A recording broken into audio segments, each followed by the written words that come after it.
नमस्ते बच्चों, स्वागत है आपका हमारे YouTube channel mission school education में। हम आज 8th ग्रेड अभ्यास पुस्तिका के बारे में कक्षा 6वीं की विषय हिंदी। आज हम पाठ 3 को हल करेंगे। हमारे पाठ का नाम है हार की जीत। सभी बच्चे अपनी अपनी किताब निकाल लें और इसको जो है कंप्लीट कर लें। यहाँ पर जो है कक्षा 6वीं लिखा हुआ है, इसको ही आपको यहाँ पे 6 लिख लेना है। गलती से 8 लिख गया है तो इसको भी आप 6 ही मान करके चलें। यहाँ पर जो लिखा है ये कक्षा 6वीं लिखा है। बढ़ते हैं अपने पाठ की तरफ और शुरू करते हैं अपनी 8th ग्रेड अभ्यास पुस्तिका को हल करना प्रारंभ। हमने पूरा पाठ पढ़ लिया था। हमारी पाठ का नाम है हार की जीत। हार की जीत पाठ में हम देखते हैं किस तरीके से जो है बाबा भारती और खड़क सिंह के बीच में संवाद होता है। कैसे खड़क सिंह जो है बाबा भारती से घोड़ा चुराता है, फिर किस तरीके से घोड़े को वापस कर जाता है। यही पूरी कहानी पर आधारित ये पाठ है। इसका पहला प्रश्न है, मैं आपका दास हूँ कथन किसने कहा? मैं आपका दास हूँ यह कथन कहा था खड़क सिंह ने। किसने कहा था? खड़क सिंह ने। किससे कहा था? बाबा जी से।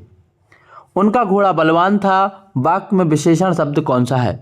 तो यहाँ पर उनका घोड़ा बलवान था, वाक्य में जो विशेषण शब्द है वह आपका बलवान है। घोड़े की विशेषता कैसी थी? घोड़ा कैसा था?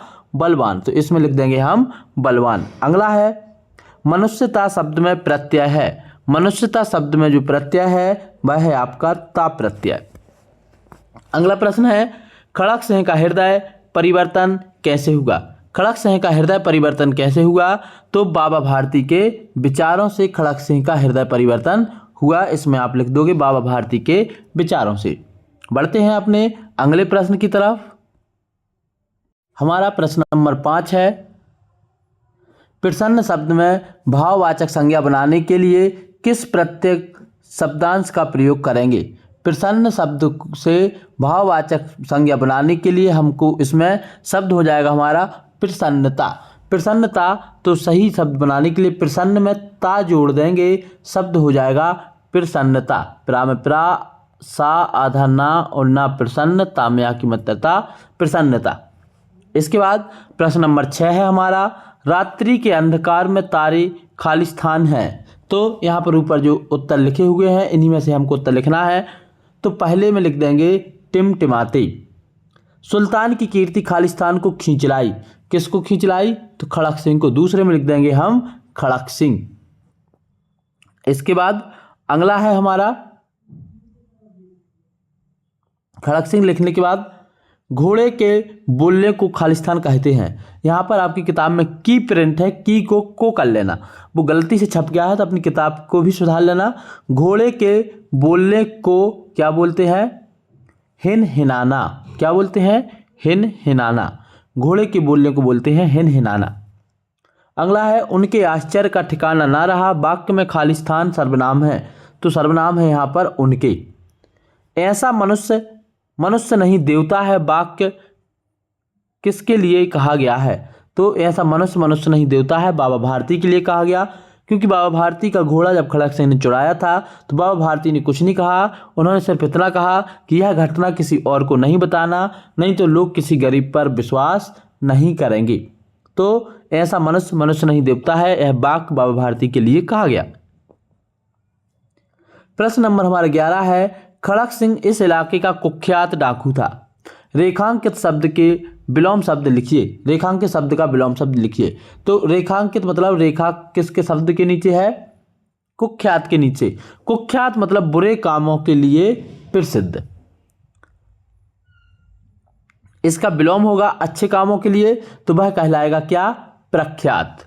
प्रख्यात को ही हम विख्यात भी बोलते हैं। तो प्रख्यात और विख्यात दोनों कुख्यात के आपके विलोम हो जाएंगे। बढ़ते हैं अगले प्रश्न पर। हमारा अगला प्रश्न है, उसकी चाल देखकर खड़क सिंह के हृदय पर सांप लौट गया। वाक्य में मुहावरा छांट करके लिखिए। तो इसमें जो मुहावरा है उसके हृदय पर जो है सांप लौट गया, ये है आपका मुहावरा। वाक्य में मुहावरा है हृदय पर सांप लौट गया। सांप लौट गया का मतलब होता है अचानक से किसी काम को देख करके जो है अचंभित रह जाना या एकदम से खराब लग जाना। अगला है हमारा, बाबा भारती के घोड़े की कोई एक विशेषता लिखिए। तो बाबा भारती के घोड़े की विशेषता हमको बतानी है। बाबा भारती का घोड़ा सुंदर तथा बलवान था। आपको लिख देना है बाबा भारती के घोड़े की विशेषता। बाबा भारती का घोड़ा सुंदर तथा बलवान था, हवा से बातें करता था, मतलब तेज दौड़ता था, हवा से बातें करता था मतलब तेज दौड़ता था। इसको आपको लिख लेना है। बढ़ते हैं हम अपने अगले प्रश्न की तरफ। प्रश्न नंबर 14 है हमारा। बाबा भारती ने घोड़े के हिलाने की आवाज़ जब अस्तबल में, बाबा भारती को किस चीज़ से आश्चर्य हुआ? बाबा भारती को किस चीज़ से आश्चर्य हुआ, इसका उत्तर हमको लिखना है। बाबा भारती ने घोड़े के हिलाने की आवाज़ जब अस्तबल में सुनी तथा पाया कि खड़क से बाबा भारती का घोड़ा वापस कर गया तो उनको आश्चर्य हुआ। सबने उत्तर लिख लिया होगा। बाबा भारती ने घोड़े के हिनहिनाने की आवाज़ जब अस्तबल में सुनी तो उनको जो है बाबा भारती का घोड़ा वापस पाया, बाबा भारती का घोड़ा वापस कर गया है तो उनको आश्चर्य हुआ। यदि अब हमारा अगला प्रश्न है, यदि बाबा भारती घोड़ा नहीं दिखाते तो खड़क सिंह क्या करता? अपने शब्दों में लिखिए।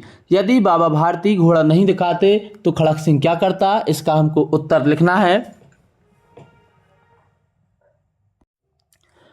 इस प्रश्न का उत्तर हमको लिखना है, यदि बाबा भारती घोड़ा नहीं दिखाते तो खड़क सिंह क्या करता? अपने शब्दों में लिखिए। उत्तर है, यदि बाबा भारती खड़क सिंह को घोड़ा नहीं दिखाते तो खड़क सिंह गुस्से में बाबा भारती को मार सकता था तथा घोड़ा जबरदस्ती छीन सकता था। हमारा अगला प्रश्न है, प्रश्न नंबर 15 कंप्लीट हुआ। प्रश्न नंबर 16 पे आ जाते हैं। खड़क सिंह की आंखों में नेकी के आंसू क्यों थे? इसका उत्तर है, खड़क सिंह की आंखों में नेकी के आंसू क्यों थे? बाबा भारती के विचारों से डाकू खड़क सिंह का हृदय परिवर्तित हो चुका था।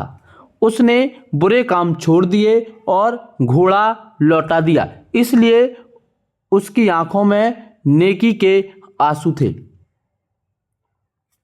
प्रश्न नंबर हम 17 पे बढ़ते हैं। अब प्रश्न नंबर हमारा 17 है, निम्नलिखित शब्दों में संज्ञा, सर्वनाम, क्रिया एवं विशेषण शब्दों को छांट करके लिखिए। हमको यहाँ पर बहुत सारे शब्द लिखे हैं, इनके जो है संज्ञा, सर्वनाम, क्रिया और विशेषण शब्द छांट कर लिखने हैं। हमने संज्ञा की परिभाषा पढ़ी थी, किसी व्यक्ति, वस्तु, स्थान, भाव आदि के नाम को संज्ञा कहते हैं। सर्वनाम की भी परिभाषा पढ़ी थी, संज्ञा के स्थान पर प्रयोग होने वाले शब्दों को सर्वनाम कहते हैं। फिर क्रिया की परिभाषा पढ़ी है हमने कि जो व्यक्ति काम को करता है या किसी काम का होना पाया जाता है तो उस काम को होने को ही क्रिया कहते हैं। लास्ट परिभाषा है विशेषण, संज्ञा और सर्वनाम की जो विशेषता बतलाते हैं वह शब्द विशेषण कहलाते हैं। अब यहाँ से हमको इनको छांट करके लिखना है। जैसे शब्द लिखा है घोड़ा, संज्ञा शब्द में लिख देंगे हम घोड़ा, खेत, साइकिल और दिल्ली। सर्वनाम में लिख देंगे उनकी, उन्होंने, आप और वे। क्रिया में लिख देंगे चिल्लाना, नाचना, बोलना, बदलना। विशेषण में लिख देंगे सुंदर, पवित्र, तेज और गरम। अब हमारा प्रश्न नंबर 18 है। प्रश्न नंबर 18 है, बाबा भारती की जगह आप होते तो घोड़े को चोरी होने से बचाने के लिए क्या करते? यदि बाबा भारती की जगह हम होते तो हम भी अपने विचारों के द्वारा दूसरों का हृदय परिवर्तित करके घोड़ा चोरी होने से बचाने का प्रयास करते। प्रश्न नंबर 18 हमारा कंप्लीट हुआ। बढ़ते हैं हम अपने प्रश्न नंबर 19 की तरफ। हमारा प्रश्न नंबर 19 है, बाबा भारती के कौन कौन से गुण आप अपने जीवन में अपनाना चाहेंगे?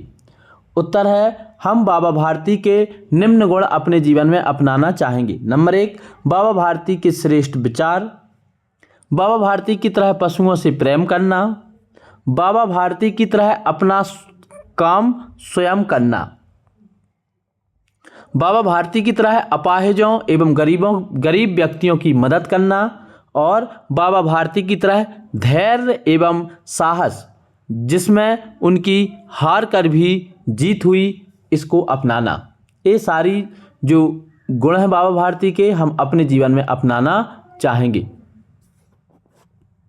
हमारा अगला प्रश्न है, हमें ज़रूरतमंदों की सहायता क्यों करनी चाहिए? इसका उत्तर हम लिखेंगे। उसके उत्तर में हमको ये लिखना है, हमें ज़रूरतमंदों की हेल्प इसलिए करनी चाहिए क्योंकि इससे हम एक दूसरे का सहारा बनते हैं, समाज में प्यार और सहयोग बढ़ता है, मदद करने में हमें खुशी मिलती है दोस्ती बढ़ती है और ज़रूरतमंदों को सहारा मिलता है। इससे हमारा समाज एक बेहतर जगह पहुंचता है, एक बेहतर समाज बनता है। इसलिए हमें दूसरों की हेल्प करनी चाहिए। तो इसी के साथ हमने अपनी 8th ग्रेड अभ्यास पुस्तिका कक्षा 6वीं का पाठ 3 कंप्लीट किया। आज के इस वीडियो में इतना ही। कल आपको मिलेगा पाठ 4 का वीडियो। जब तक यहाँ तक की किताब आप कंप्लीट कर लें।